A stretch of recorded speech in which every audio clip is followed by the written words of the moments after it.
அண்ணே வாங்க விளையாட போனே. நான்லாம் வரலடா, எனக்கு விளையாட தெரியாதுடா. வாங்கண்ணே.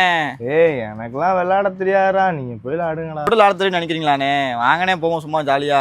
சரி இவ்வளோ சொல்றீங்க, சரி வரேன், பார்த்துக்கங்கடா என்னைய. கேட்சு ஒன்றும் இல்லைண்ணே, பாலோட கை பெருசுதான், ஈஸியாக பிடிச்சிடலாம், அவ்வளோதான், ஒன்றும் இல்லை. கேட்சுடானே இப்பெல்லாம் பண்ணாத, கேட்ச் மட்டும் பிடி சரியா? கரெக்டாக பாரு. இந்த ஆளை ஏன்டா கூப்பிட்டு வந்தீங்க? ஃபீல்டிங்கே பார்க்க மாட்டாரு.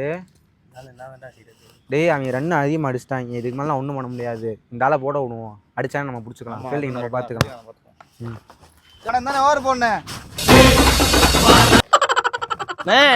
பால் இப்படி போடக்கூடாது, இப்படி போடணும்.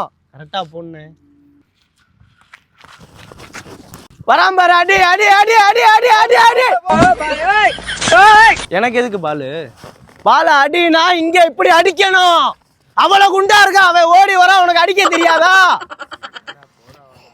ஏய் இப்படி கரெக்டா அடிக்கணும். போறண்டா, இருடா, கத்தாரா டே.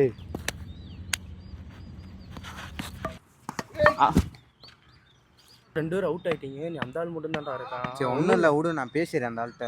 ஒரே ஒரு அடி அடிச்சு ரன்னு மாற்றி விட்டு நீ மேட்சை முடிச்சு விட வேணாம்னு சொல்லு, என்னை மாற்றி விட சொல்லி நான் பார்த்துக்கிறேன். இன்னும் 2 பால் 3 ரன் ஈஸியாக அடிச்சா ஜெயிக்கிறோம்.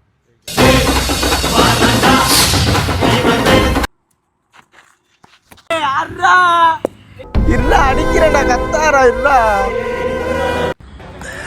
சோலி முடிச்சு என்ன அவ்வளவுதான், எல்லாம் முடிஞ்சு, அடிச்சிட்டாங்க, ஜெயிச்சிட்டாங்க அவங்க. என்ன வேட்டிடா?